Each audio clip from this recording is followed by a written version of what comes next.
Okay, welcome back everyone. So now we will start the second session today. So the next session is enabling remote observability. Let me introduce the panelist, Rahul Warrier, Product Manager, EkStep Foundation. Rahul, are you there? Okay. Yes, Alok, hi. Hi, you may want to turn on your video, Rahul. And then Santhosh Vasabhaktula, he's a Principal Architect, Managing Director, Sanketika Consulting. So welcome both Rahul and Santhosh. Is Santhosh online? Hello, yeah. Okay. Hi, everyone. All right, okay. So over to you, Rahul. Thank you. So, yes, good morning, everybody. It's good to have you here on our third set of learning sessions around Sunbird.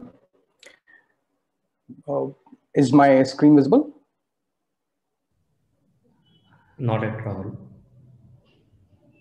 Okay.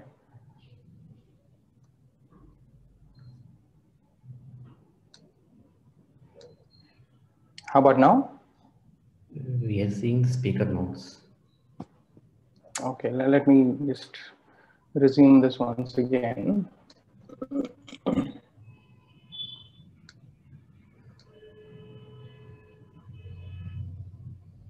Better? Not yet.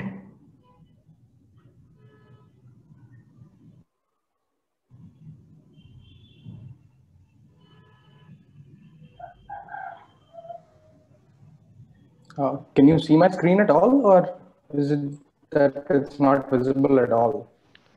Right now, Rahul, we can see you. Did you share anything? Oh, okay. Yes, I did. Let me try once again. That is strange.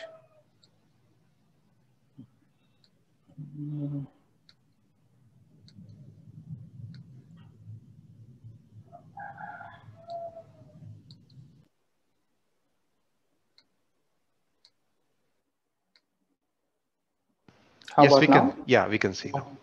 Okay, sure.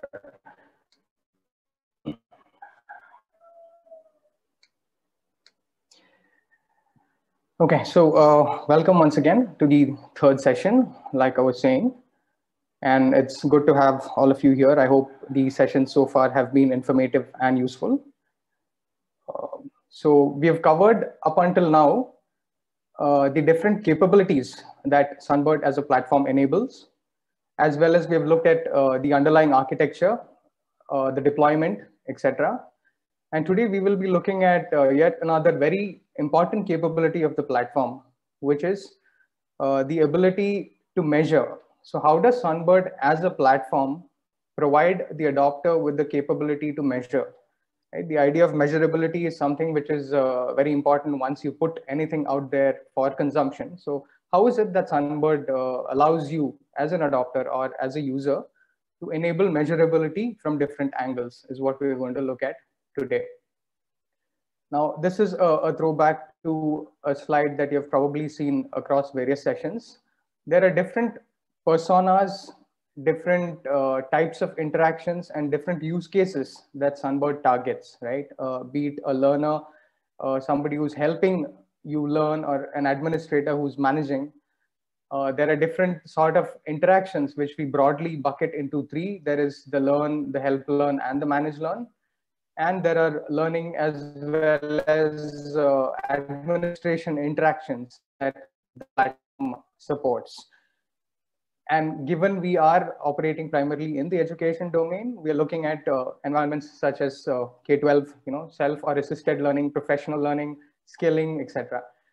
So given we support such a wide range of use cases, different environments, it is critical to ensure that you're speaking a standard language across different solutions that the platform enables. This becomes important because it is only with such an approach that you will be able to measure what is happening as well as gain insights and leverage the power of data that the platform is able to generate We're not just talking about one solution. When you have a platform that can enable multiple solutions, it is important for each solution to be able to leverage insights from the other, so that the power of shared language becomes a reality.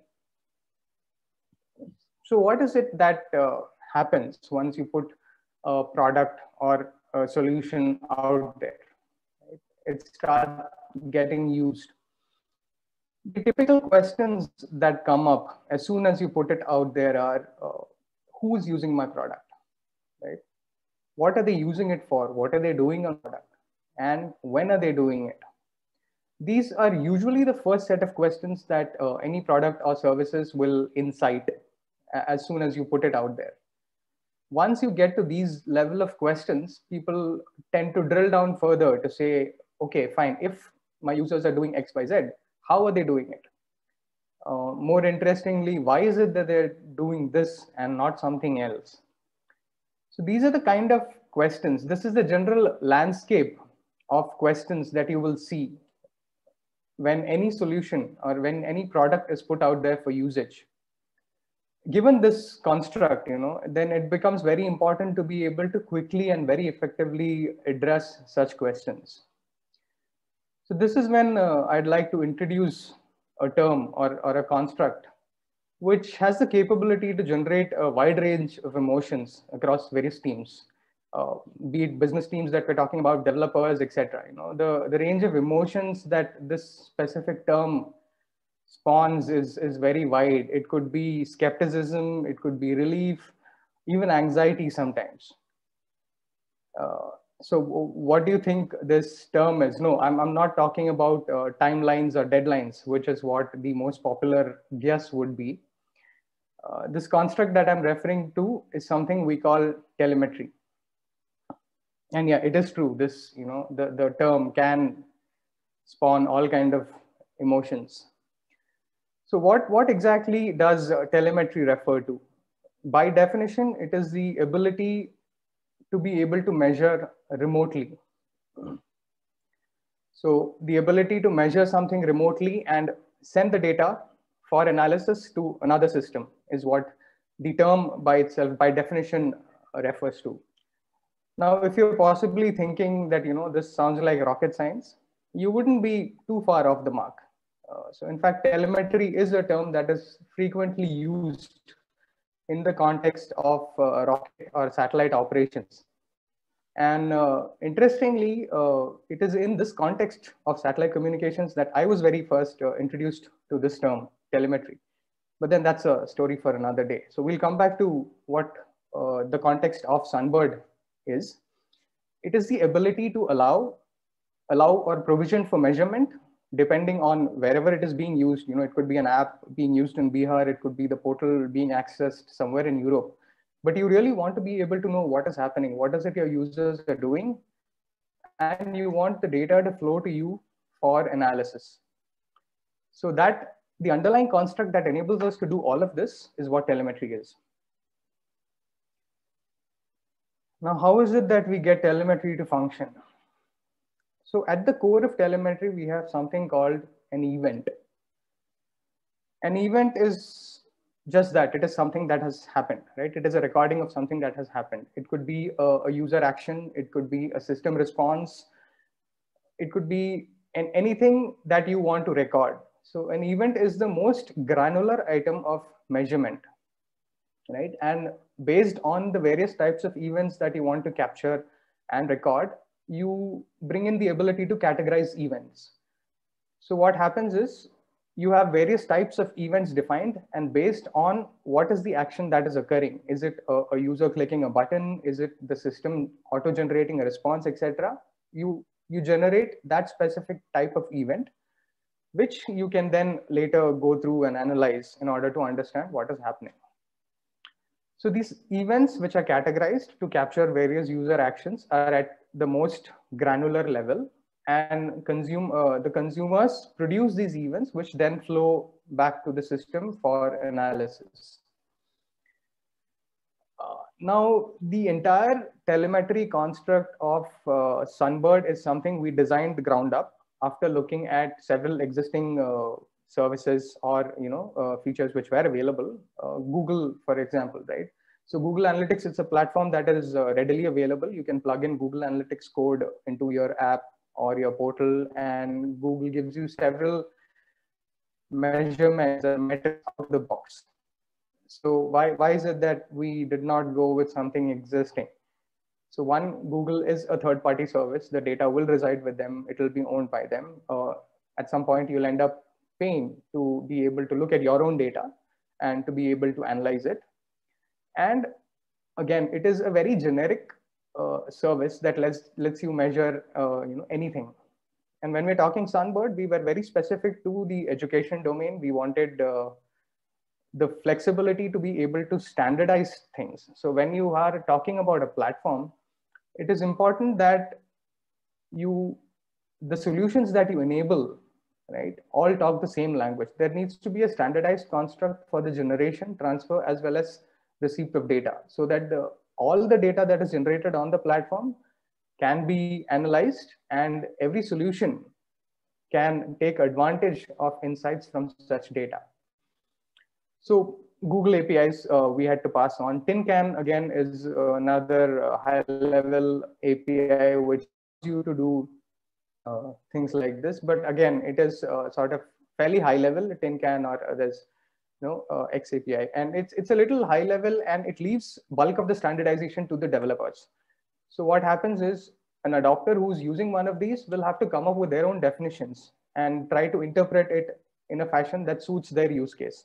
And then that defeats the whole purpose of bringing in standardization, right? So which is why we looked at several available options and then evolved the whole construct of Sunbird telemetry to ensure it addresses a wide variety of use case specific to the education domain, and that you're able to capture interactions in the context of the education domain for analysis later. So that is how the whole construct of Sunbird telemetry has evolved. There have been multiple versions. You will hear more about them in the talk as we go forward. So the idea is to have the ability to transfer and capture data in a standardized fashion. And very often, you need standard data sets that are machine readable, right? So the Sunbird telemetry construct from day one has also provided JSON data sets which are machine readable, so that you can have all kinds of post-processing run on the data. So the idea is to have a common language across the platform, generate usable data, which will then lead to insights, which can add to the common good. So that's the whole philosophy behind the Sunbird telemetry construct, if you will. Moving on, how does the whole solution work? So how does telemetry flow through the system, and how does it become useful at the end of the day, right? So this is a very high-level snapshot which will tell you how we achieve this. So there is a user-facing consumption layer. It could be an app, it could be a portal, or one of these services. So what happens is any action that is carried out on the consumption layer is, again, it generates an event. It is instrumented and it generates an event. A collection of such events are then sent to the server for analysis. There is a data pipeline through which it flows. The data pipeline handles scenarios such as cleanup of data that needs to happen. There could be common summaries that you need to look at for analysis. So such operations are usually handled in the data pipeline. The data then gets to a telemetry store where it resides for storage. Any specific analysis that needs to be carried out, the analysis could be very specific to a solution. It could be a certain set of metrics that the solution is interested in. That might require a data product. So the next layer that comes on top of it is a data product, which looks at the telemetry, the raw telemetry that has come in, and then puts together certain common metrics. And finally, on top of that, you have a reporting or a visualization layer, which makes consumption of this easy. So this is a high-level indicator of how telemetry flows through the system, right from being generated at the consumption side, through the data pipeline where it undergoes standardized cleaning. There might be sessions under a certain time limit you want to drop, for example. All that cleaning happens in the pipeline. You get it into the store. And then you have custom data products if you need it. And then on the top layer, you possibly have plug and play reporting and visualization tools, which can allow you to consume the data and get insights out of it very clearly. Now let's look at what would be a real world parallel in order to try and understand this whole concept a little better. So what you see there is the black box, which is neither black nor a box. Strange, but that's how it is. So the black box or the flight recorder, right, is something we're all well aware of. It is what tells us the story of what happened in an aircraft should the need arise. And whenever there's an event which requires further analysis, people go looking for the black box. So is this some kind of magic box that will automatically tell you the story of what happened? Well, unfortunately, no. The black box, once again, is just a data repository, right? It is a flight recorder, and that's all it does. It stores information. So what were the buttons that were pressed, in what sequence, and what was said in the cockpit, for example.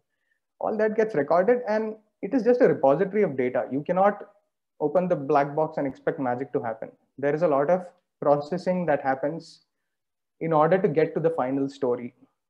So somebody has to sift through all the information in there, look at what happened when, correlate all the data to say that, this is what happened first. This button was pressed because of which this failure occurred, after which this is what the captain said, and it resulted in something else. Though that story being pieced together takes a lot of analysis, and it has to be pieced together from the points which the flight recorder has. So yeah, a repository which has individual data points. There has to be some analysis carried out on top of it. There has to be some correlation that happens, after which you arrive at a story which a common man sitting outside can understand. So if you draw a similar parallel, right, you have a telemetry store, which is a repository of data. You have some common aggregates which might get written in order to make the analysis easier. You might have custom products, data products on top of it, which will help you nail down the specific metrics that you're looking for. And on top of all of that, you have a visualization layer, which makes it easier for, let's say, the business teams to consume the data. So that was a very close real world example that I could draw, in parallel to how we deploy telemetry and how we use it post all the processing.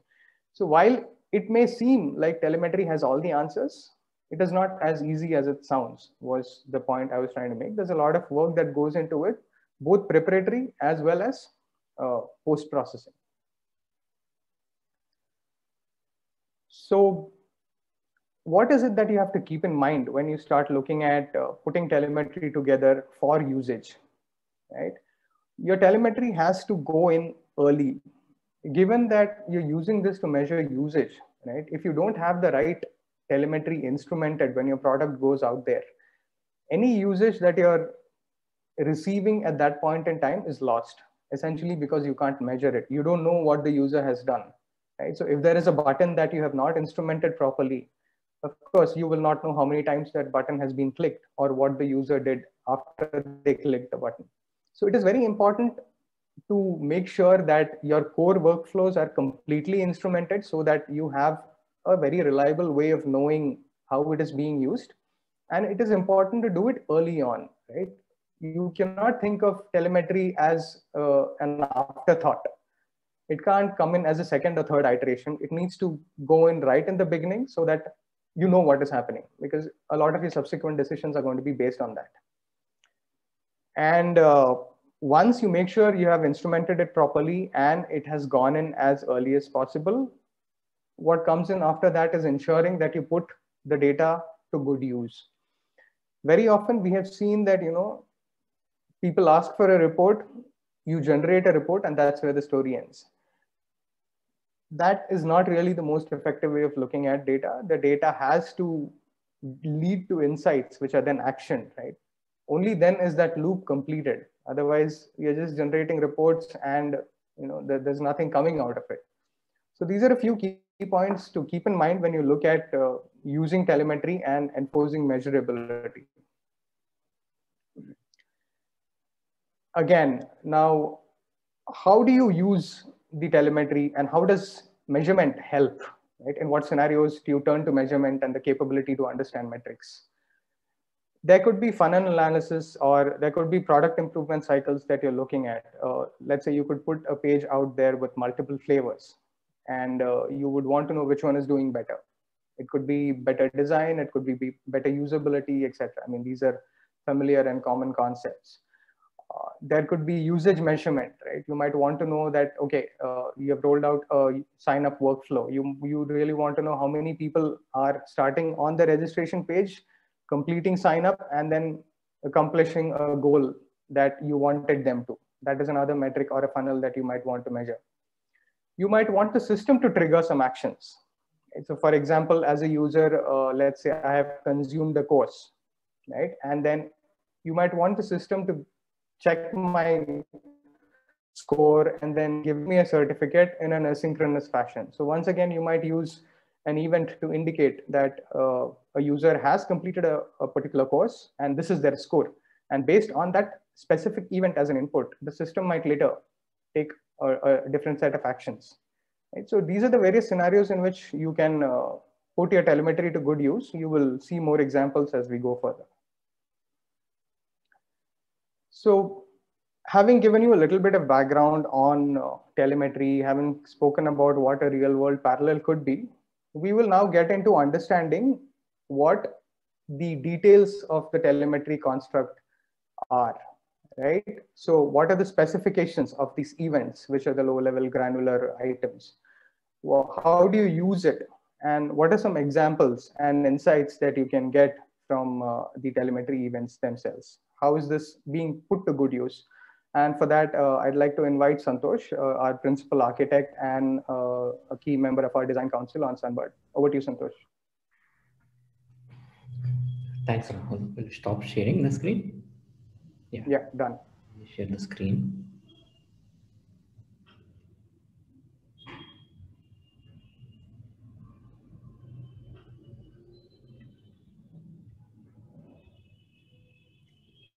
Is my screen visible in presenter mode? Yes, it looks good. Go ahead. Okay, yeah. Okay, so thanks, Rahul, for this detailed introduction about the telemetry.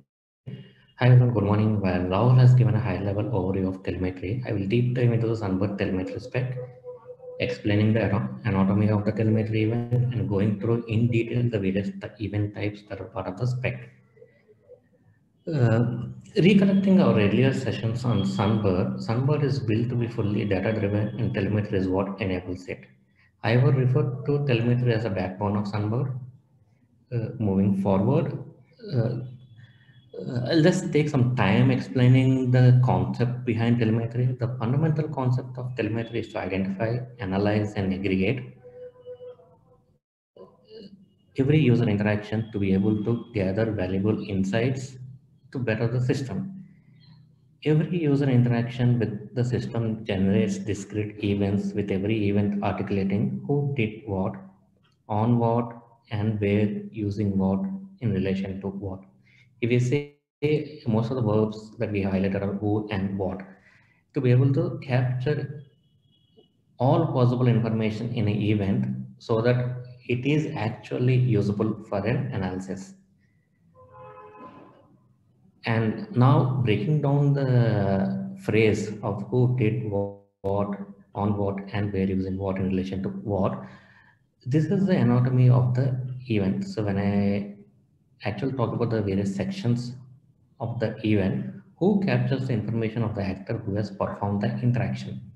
For example, which user has done the interaction or which component of the system has done the interaction. The did captures the verb or type of the interaction performed. For example, did the user view a page or respond to a question or click a button? Here the verbs are view, respond, and click. What captures the data about the interaction? If the user did click a button, what is the ID of the button? On what page did the user click? etc. form the event data.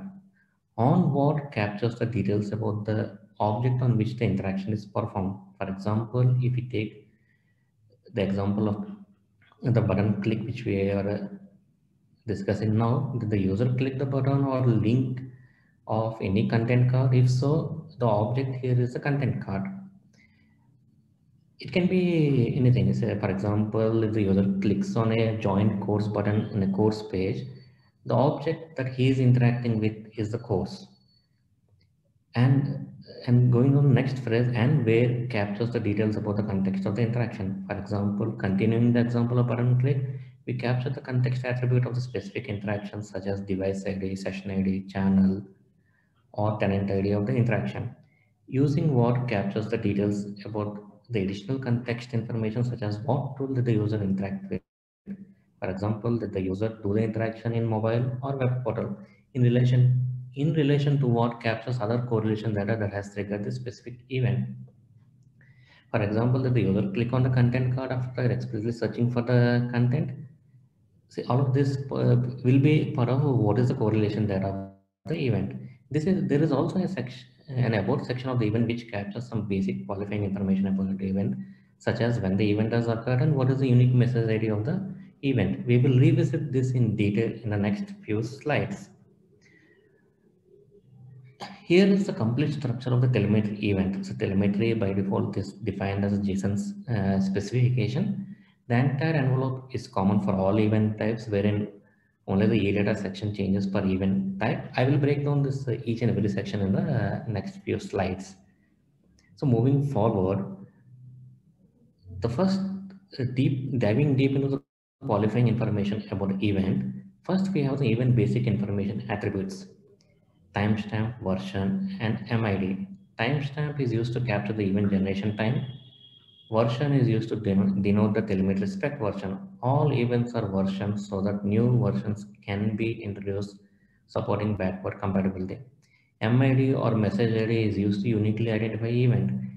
MID is useful for us in the pipeline processing where you can dedupe the event if the event is coming in flowing in multiple times, people syncing the event twice, the client syncing the event multiple times, or also can be used to replay the entire data back into a system. Second, we have the event ID. Event ID denotes the type of interaction. Example event types are interact and impression. We will talk about all event types in the coming slide. We have around 17 fully defined event types. Next, we have the actor attributes of the event, ID and type. A type denotes the actor type such as user or system, and the ID is the value of the type. If the type is user, the ID would be populated with the user ID. As an example, events are not only triggered due to user actions, but also can be triggered due to system actions. For example, any event raised by an API is categorized as a system event, or any inverse action for a user interaction that has been generated by system is also a system event. Hence, the actor object is generalized to capture all possible actors.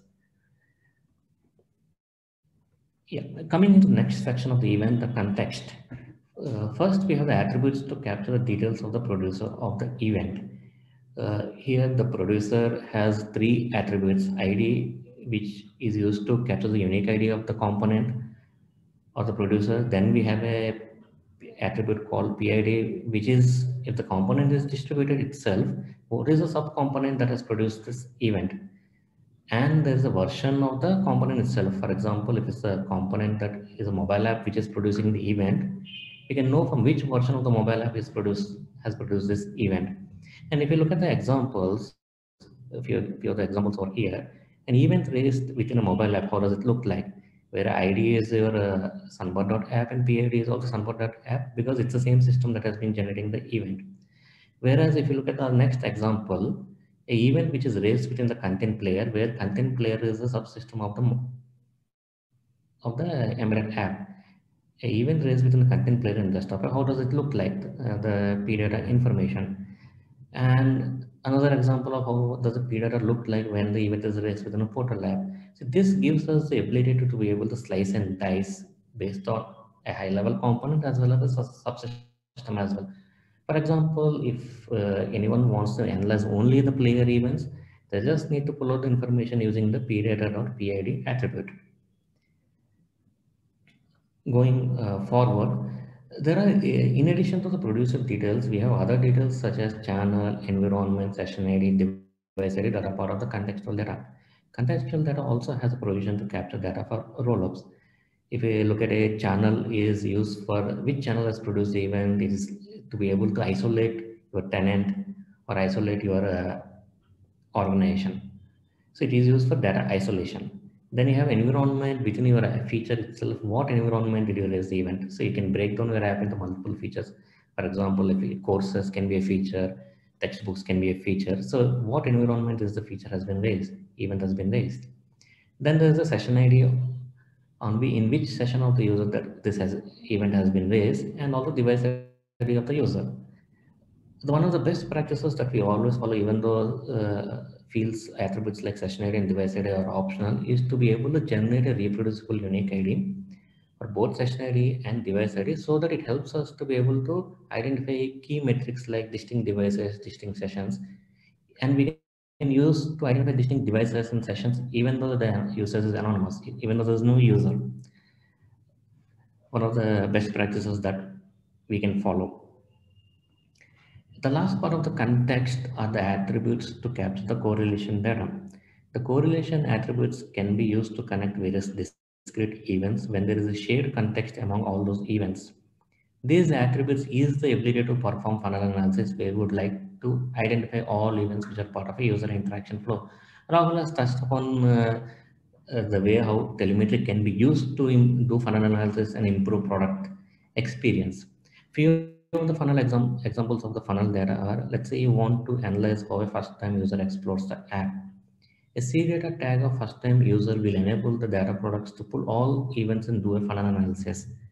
Another such example is a QR scan activity. We may want to identify the conversion ratio of a QR scan. That is how many users have played a content after the scan. The CData attribute can help us do the correlation. Another use case is to identify the percentages of people playing content offline versus online. CData comes to the rescue. There can be more than one correlation data on an event. For example, a first-time user can also download and play the content offline. Therefore, he'll have two correlation attributes on the event. One is a first-time user attribute and another one is a player launch attribute. Coming to the final section of the event, we have attributes to capture the target object of the event, the actual event in any tags. Here the object can be any platform object that the event has been targeted to. For example, in a content play event, the target object would be the content, whereas the target object would be the course in a course enrollment page. Target object is always the context of the object in which the event has been triggered. E-data captures the actual event data and is specific to each event type. We will briefly discuss on the spec for the few of the important event types in the next few slides. In addition to e-data, the event has provision for tagging the events. An example tag can be a program. For example, if you want to capture usage information specific to a program, we can pass in the program ID as a tag and later fetch all events with the tag for further analysis. Yeah. As touched upon in the earlier slides, we have 17 different event types encapsulating all possible use cases within the learning domain. Many of the events are generic enough to be used in any domain. The events are broken into 4 categories. We have 8 events, namely start and impression, interact, summary, share, heartbeat, and interrupt events that are categorized as usage events. These events drive all key usage metrics. Next, we have sensing events, assess, response, feedback that are used to analyze sensing metrics such as performance and engagement, and also about the user's feedback on the app and content itself. Then we have the server-generated events, audit, and search. Audit events are used to capture any change to any object within the platform, which drives the transactional metrics, and search events are used to capture all searches within the platform. At last, we have the miscellaneous events such as log, error, EkSdata, and metrics events, which are used to derive operational metrics and mostly used in debugging. Okay. And getting into all this 17 events that explain the construct of each and every event type, start event captures the start of a workflow. workflow or a multi-step activity. A workflow can be a session, a content play, a content creation activity, or a content review activity. End event is triggered when the workflow or activity ends. There will always be an end event for a corresponding start event. By design, the start and end events are hierarchical. For example, a content play start event follows a session start event. A session end event occurs only after the content play has been triggered. And there can be more than one content play start and end event within a session start and end event. Impression event is used to capture a page view. Interact event is to capture user interaction, be it a click, scroll, navigate, or select. Assess event is to capture an assessment interaction after the evaluation is complete. Then we have the response event to capture user responses. For example, user responding to a question, a poll, or a calendar. There's a subtle difference between a response and an assess event, which we'll talk about in the next few slides. Interrupt event is used to capture an interrupt that has occurred when the user is using the app and the app moves to the background. It can be an external interrupt like the user receiving a call or triggered by the user itself when he switches the app to another app. Feedback event is used to capture any feedback provided by user. Examples of feedback are rating, comments, etc. Share event captures any interaction related to sharing. For example, share content, data, link, import, export, or download content. Audit event captures the information of any object change within the platform, including lifecycle changes as well. For example, content lifecycle change. The content has moved from a draft to a review state or review to a published state is captured as an audit event. Or a new user has been created in system, or user has updated his profile, user has enrolled into a course, completed a course, certificate issued. All of them are audit events. Error event is triggered when any error has occurred within any subsystem of the platform. Heartbeat event is triggered by a component to denote it's active and running. There can be many components. We might be using any third-party integrations and everything, which may not produce a detailed level telemetry, where we use event like heartbeat to be able to denote that the component is still running. Log event is to capture generic log data for debugging purposes. Search event is to capture searches done within the system. Metrics event to capture various metrics generated by the subsystems within the platform. Summary event to capture and aggregate or summarize data. For example, the entire content play can be generalized into one event. This is helpful in reducing the granularity of events captured. And finally, the EkSdata event as a generic wrapper event to capture custom data in either serialized or encrypted format. Let's deep dive into some of these key events, look at where they're generally used, example uses of the event, and some of the metrics for insights that can be derived from them. Let's start with the start event. It is triggered to capture the beginning of a workflow or an activity. A workflow or an activity consists of many interactions and start and end event and capture all of these interactions. Example workflows are an user session, a content play, content creation, review, user onboarding, etc. It has a list of attributes. We can always go back. The entire Sunbird telemetry spec has been in detail documented, and we can look into what does each and every attribute do on the sunbird.org website. Okay, and when to use this event? Generally, because I think many of us have a question of when to use the start event. We use the start event to capture the beginning of a workflow or an activity, as I was explaining earlier. Examples of workflow or activity can be a user session, a content play, an activity like content review, or a user onboarding. If you move to some of the examples listed here, we can see how the start event data looks like when it is the start of the content play. Whereas in the second example, you can see how does the start look like when it's a user session. If you see, we also pass some information like what is the user agent spec of the user, on which browser is accessing from, and everything.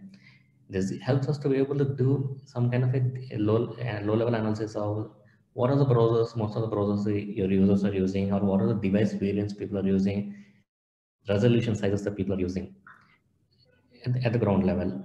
And some of the example insights that we can derive is number of real-time analysis of number of user sessions started, number of apps that have been launched, number of content plays that have started, any workflow that has been started, or number of instances where the course is open for consumption. All of these analysis can be performed on any granularity, minute, hour, day, week, month. So that is the user of the start event. Moving on to the end event is used to capture the end of a workflow or an activity. activity. Example workflow is user session or a content play. Combination with the start event produces key metrics like total and average time spent for any workflow. This is one of the most used metric in the entire Sunbird. We want to see what is the usage of any feature, any activity, or any workflow, and see whether your users are sufficiently engaged within the platform or not, and the number of user usage as well, the amount of number of sessions that have been running and everything. And this is one of the key metric that drives product experience and product building. And if you look at the examples, it's just like carrying forward the examples of a start event. We have a corresponding end event when a content play has been finished, and also we have a corresponding end event when a user session has been ended. And insights similar to the start event, you'll know number of users who have completed the session, number of users who finish the content play, number of users who have finished the specific workflow, and compute the total and average time spent for every workflow. Once you get an end event, either your client can do a summarization locally, or your server can do a summarization on the server, looking at a start and end event and all the events that happen in between a start and end event. And getting in back to looking into the next event, which is impression. This is a key event for data-driven product development. The event is used to capture page views, capture bounce rates, identify where users are dropping off, and also is used to do the funnel analysis. For example, if you have a list of, let's say, some 10 pages where you need to go back, or user onboarding has some 4 to 5 steps. And each step raises an impression event whether the user has gone to that step or not. And this can be used to be able to go back and say, where is the user dropping off in a step? What is when a user is reaching the 4th step, what is the conversion ratio? Are you able to retain at least 50% of the users, or how many people are dropping off? So impression is one of the key event to be able to define product experience. So if you look at the example insights of it, we know what is the total number of page views, average page load time, most visited page by the users, the top N pages visited, pages which have the highest bounce rate, or pages where most of the users are dropping off within a feature, funnel analysis. There is an impression events are used by the product, UX and everything to be able to analyze and improve the product experience. Then getting into the another event, which is interact. The interact is to capture each and every interaction by a user or a system. Interaction can be anything: a button click, an API call, scroll of a page, submitting a rating, seeking a video, skipping a question, auto sync of data from server, etc. This is a key event to measure detailed user engagement within the platform. Example insights that we can actually derive from the interactive event: the number of times a specific button has been clicked, or number of interactions done by user, measure interactivity within a page, measure effectiveness of the UX, whether the button is visible, do the users know that it can be clickable or not. We use, I think, regularly this interact feature to be able to see, saying that any improvements that we do to the page, are the users being benefited from the changes to the product or not? How are the users reaching to a specific page? Are the users going to this page by clicking a menu or in-page links? How many users are scrolling through the PDF, seeking to the video completion? Are they actually going to the proper completion, or just skipping the content to reach the end of the content? Also measure idle time with missing interactions. For example, user has opened this app and didn't do anything for 30 minutes.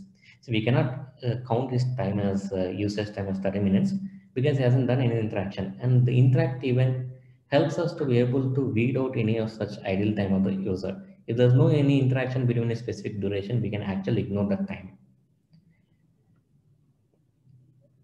Then coming back to the summary event. Summary capture a summary of a workflow or an activity from a start to end. Examples of a summary are a user session summary or user content play. A client-side summarization helps in reducing sending low-level events to the server. So we have a choice to be able to send each and every event like start and interact and impression. The server does the summarization for you, or the client can do the summarization itself. The summary event is useful when you're actually integrating with external apps, receiving users data from those apps. Instead of the app sending you low-level information, they can just send one summary information of what has been the user interaction with respect to the third-party app. It has multiple sections where the actual Sunbird documentation can detail out each part of the summary event. Moving on, what are the insights that you can get from the summary event? Total and average number of sessions, total and average time spent, most popular contents, either by number of content plays or a time spent, percentage completions, most interactive content. The use cases are unlimited. Then quickly going to the other usage events is one is a share event. A share event is raised when any sharing type of interaction has been performed. For example, downloading content offline, or your user is sharing a link with another user, exporting the content, importing the content. Example insights that can be derived on total and average downloads, counts, and as well as sizes, total and average export and import of the content. It also helps in to go back and see saying that his user is more comfortable in downloading and playing content, or user is more comfortable in actual playing content, or how is the interactivity or collaboration between the users as well. Then there's a event heartbeat event, which is a utility event to ensure that the session is active, used to ensure that the user is not idle and some interaction is happening.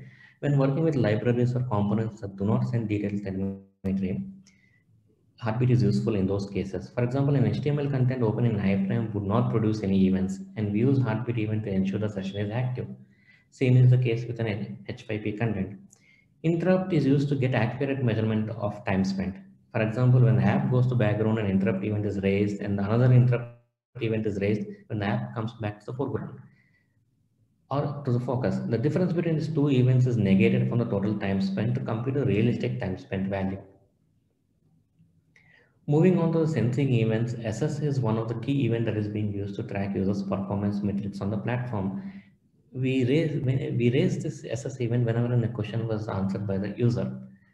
And this is used to analyze the performance of users in understanding the overall concept, understanding the missing micro concepts, provide feedback and remedial actions based on users' performance.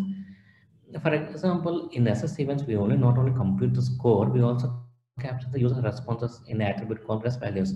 And this is useful for us to be able to identify if the user has selected any distractors. Once we provide a couple of distractors into the question, we go back and check if the user has selected any particular distractor, and then we know that he or she has a missing micro concept.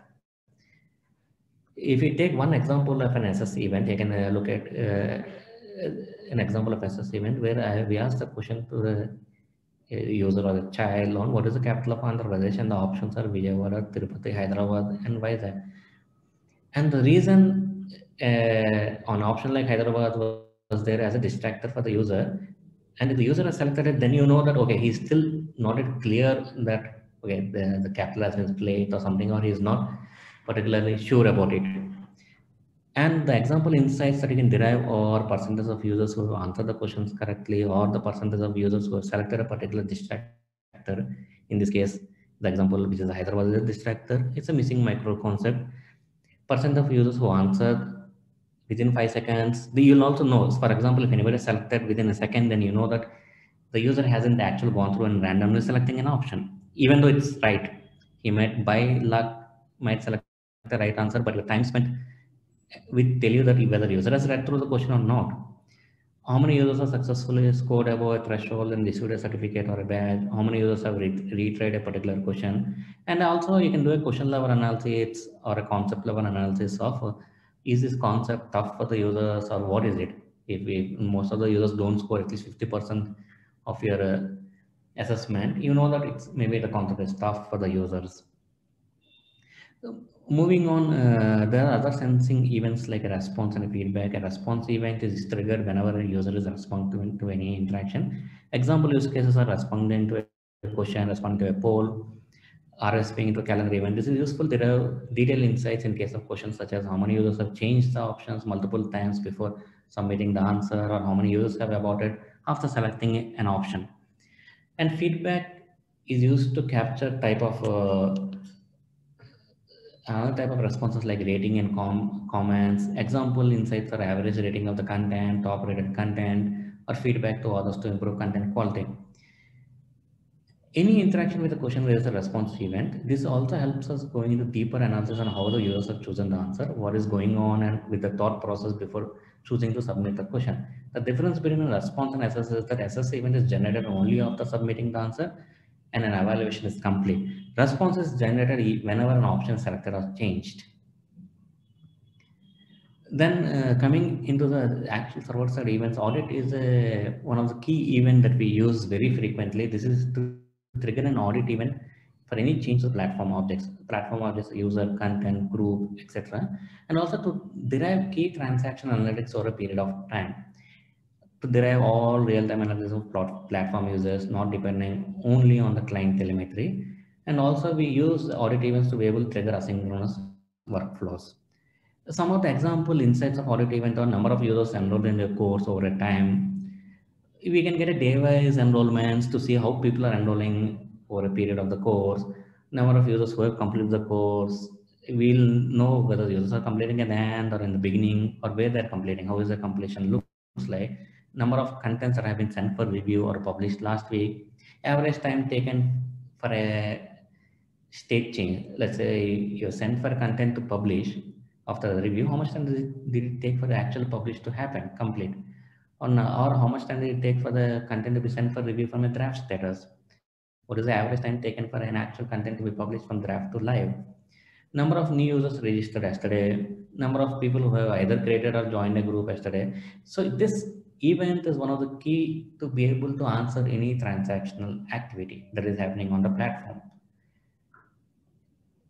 And or you can go back and also some of the answer some of the other events, like what is the most updated property of an user, or what are the users updating most frequently.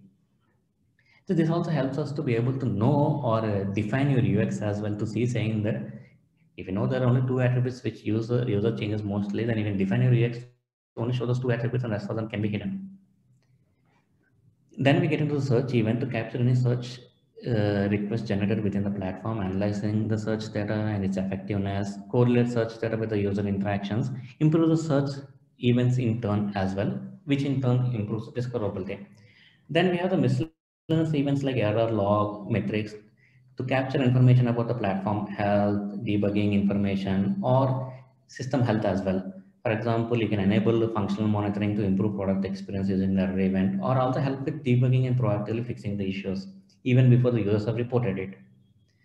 Then getting into a sample workflow of a user session. And this is an example workflow where a user does a login into the app, a session start event is triggered.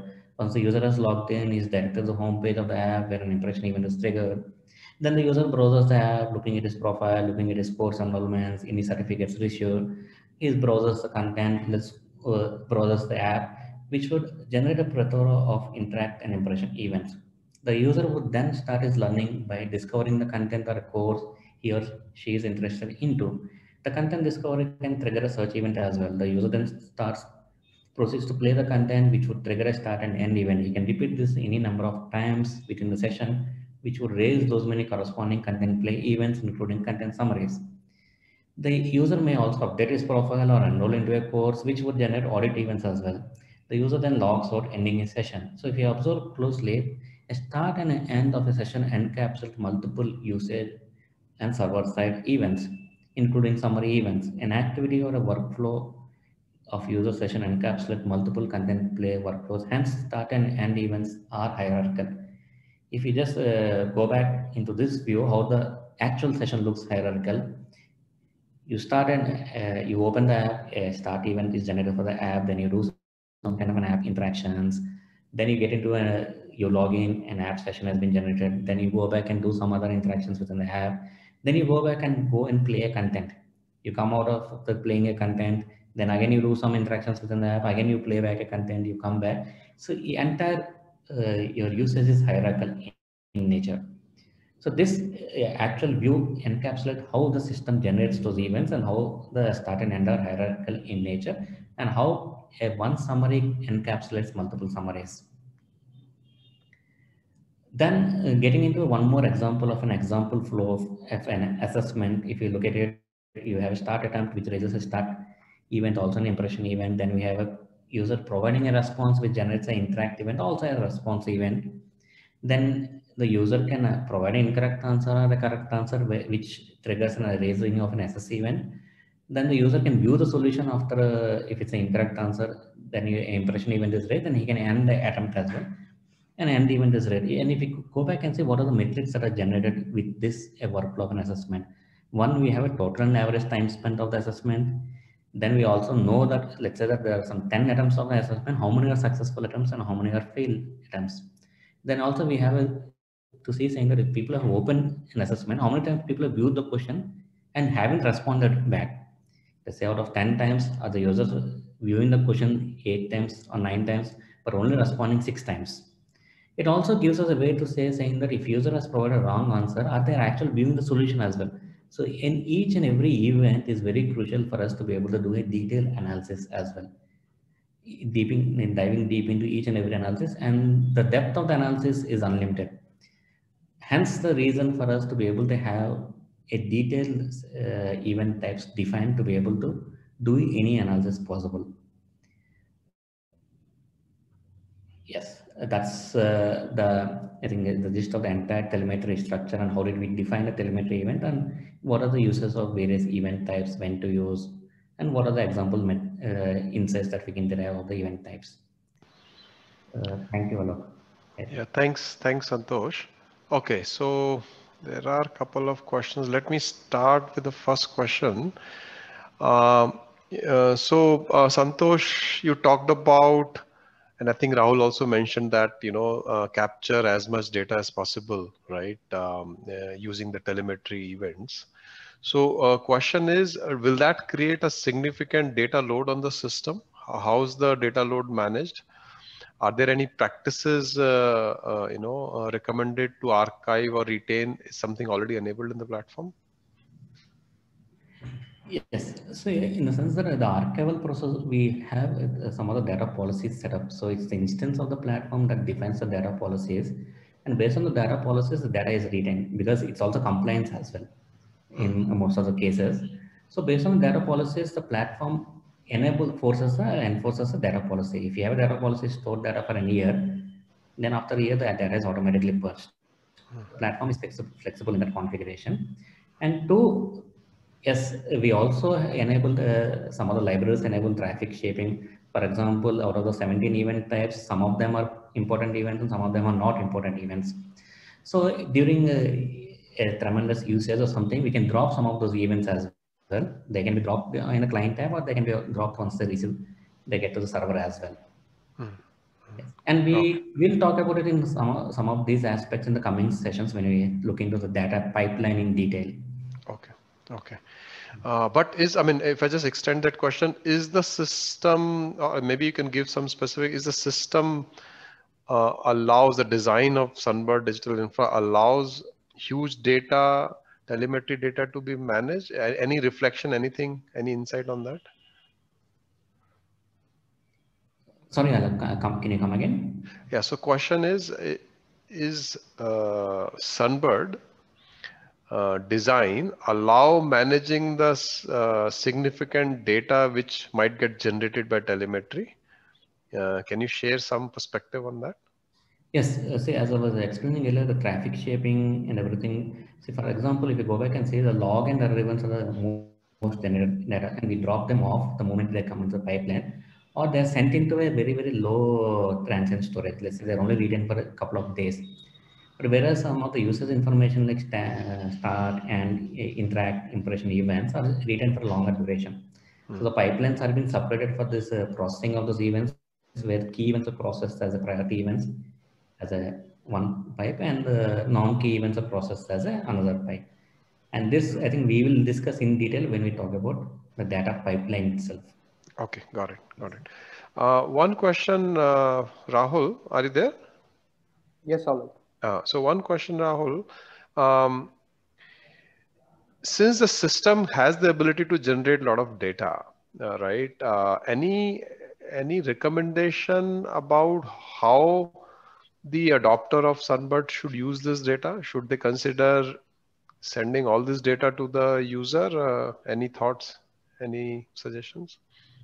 So essentially, the idea would be to understand what you want to do with the data, right? So you might want to generate a report for consumption for somebody else, and the end goal there might be, let's say, improvement of learning outcomes, for example. That is an example we frequently encounter. So depending on what the end goal is, you sort of shape your reports, shape your instrumentation to ensure that you are targeting the right metrics to be generated. So the way you would put together a report for this sort of a goal would be very different from the way you would gather data to improve system performance, right? So I would say, depending on what the end goal is, you sort of define the metrics that support your end goal and ensure that you're driving actions based on what the story is, coming out from the metrics. Okay, so what you're basically saying is define what action you want to drive, and then only expose the relevant through a report or Right. a dashboard. Okay. The report is just the first part. The insight and the action is what is really going to make a difference. Okay. One more question, maybe Rahul, for you. What's the difference between data product versus the telemetry data? How one decide what to use? So the telemetry data, when we usually talk about telemetry, it is the raw telemetry that is being generated by the various components that comes into the system. Typically, there will be some amount of processing required on top of it. There's standard processing that applies to all telemetry, which could be cleanup of incomplete sessions, dropping sessions which don't make sense, etc. Santhosh also referred to that. That might be happening in a standard fashion within the pipeline. There could be other custom metrics that you want to derive, right? So for example, how many people did X number of interactions within a session, which was longer than 5 minutes. And depending on what the solution is looking for, arriving at such custom metrics is what requires data products, because then your requirement is to look at granular events from the raw telemetry and build a story out of it. So that is when you typically employ data products custom to a specific solution. Okay, thanks. One last question, maybe Santhosh, for you. So as an adopter, do I need to use the telemetry spec and the relevant tools which are built around data as is? Or can I choose to use different set of tools or extend the existing spec and tools? Yeah, I think telemetry spec is a construct to be able to capture information so that we can do analysis and provide insights. So I think we are free to choose whatever tool we want as long as it helps to reach the objective. But say telemetry specification and the tools that we build gives you a head start. You don't need to start on ground zero. You start on, let's say, 90% of the ground. And only just build on, as Rahul was explaining, a custom tools or data products on top of it, where the bulk of the heavy lifting, syncing, organizing the data and everything is taken care by Sunbird.